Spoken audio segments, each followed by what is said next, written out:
it's a matter of prioritization within the Muslim world. We have the resources to build laboratories, to build universities, to build industries. We have what it takes to do so, but we are not doing so.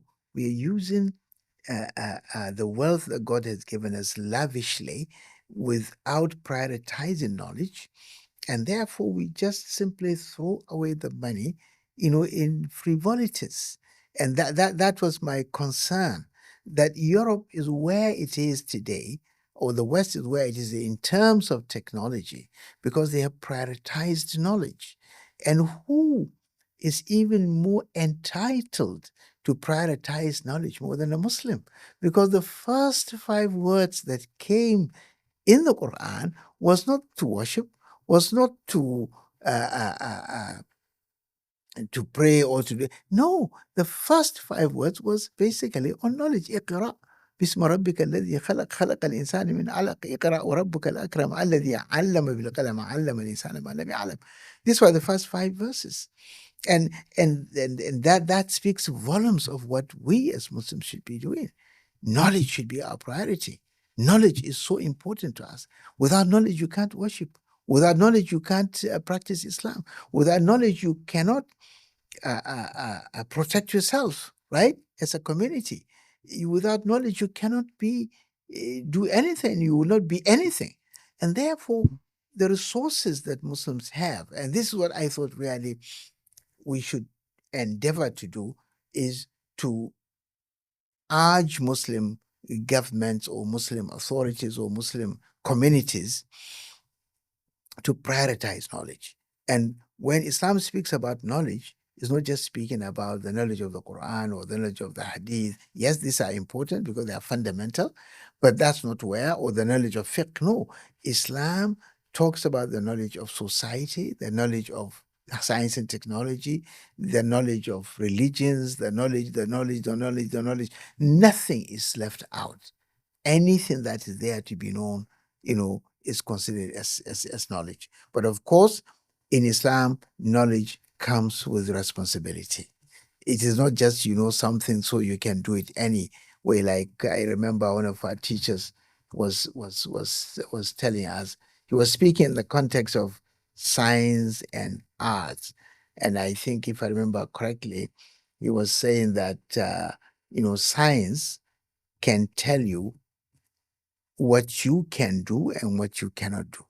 But philosophy, under which we have ethics, is what can tell you what you should do and what you should not do. So what I meant to say is that when we come to discharge our responsibility, then we should be ethical. We should be mindful of what is it that will be useful and what is it that can be harmful. We avoid what is going to be harmful and we go for what is going to be useful. So look, on that point, I think you raised a really important and significant question regarding knowledge, especially when we think about the way we encounter knowledge today. I mean, taking from your point regarding Muslims in the pre-modern world, of course they were studying Quran, of course they were studying Hadith, fiqh, theology, but also all of these other sciences were considered part of that heritage. We think about Imam Ghazali and something like we were teaching about Munqidh min ad-Dalal, which is, quintessentially a book about psychology. Ibn Khaldun and his Muqaddimah, arguably a book on sociology. As you mentioned, and philosophy of history. And philosophy of history, exactly that. Ibn Sina's Al-Qanun fi Tib. This was a canon for medicine, and all of this was Islamic knowledge. And so I think using that as a blueprint, as you said, rather than superficially grafting ideas from the West or other civilizations, going back to that tradition and using that as a basis to think about the future is certainly something that I think we should, as you mentioned so eloquently, something we need to be considering, especially because we face so many challenges currently. And one of the challenges that we face, as you mentioned, throughout the interview is that of epistemology. On that point then, could you potentially speak a little bit more about the research that you did on intellectual history at the University of Khartoum, the notion of tajdeed and its role in developing Islamic thought? Well, Let me start with epistemology. For me, epistemology is everything. I mean, it's broadly called the theory of knowledge, but the key thing is what epistemology teaches you, or what it sort of, yeah, it teaches you, but it also gives you the capacity it empowers you to be able to differentiate knowledge from opinion. It's not everything that people write becomes knowledge. It's not everything that people say becomes knowledge. Knowledge has to, or information, or whatever opinion, has to pass through certain processes before it becomes knowledge. And it is this technique of, if you like, processing ideas, knowledge, information, and one of the major things that has, if you like, that is important in getting or understanding epistemology is that there are two basically broad classes of uh, epistemology. You have an epistemology because every epistemology is predicated on an ontology. Ontology is the hierarchy of being, that in the pyramid of being, you have at the top, for Islamic epistemology and even Christian epistemology, you have God sitting at the top of that pyramid. And then after him, you have prophets, you have learned people, and then it comes down until you get to the bottom of the pyramid where the wider society is.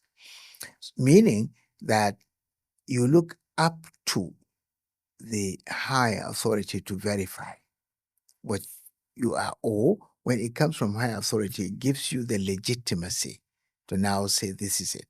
Now, what happened during the Enlightenment in Europe, and that has since dominated Western epistemology, is the argument about whether God exists at all.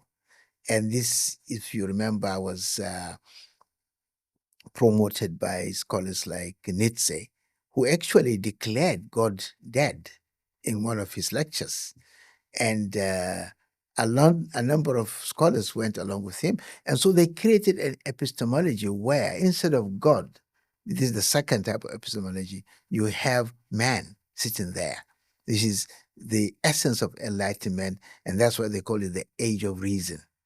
The time when reason, from man alone is enough to verify things. And so these two epistemologies will keep clashing because of the different ontologies on which they are predicated. And sometimes they cannot even communicate because this epistemology does not recognize any higher authority above man. While the other epistemology, while giving man the role to use his reason, is not stopping man from using his reason. In fact, it the Islamic epistemology in particular keeps reminding man, that you have to reflect. أَفَلَا تَعْقِلُونَ أَفَلَا تَتَذَكَّرُونَ أَفَلَا تَتَدَبَّرُونَ. Meaning, you have to keep thinking, reflecting, deep thoughts. So while that is allowed, but there is a kind of framework which has come from a knowledge that is beyond the knowledge of man. And all this is basically to help man navigate the world that he did not create. And is coming from the creator of the world in which man lives, the sustainer of the world in which man lives.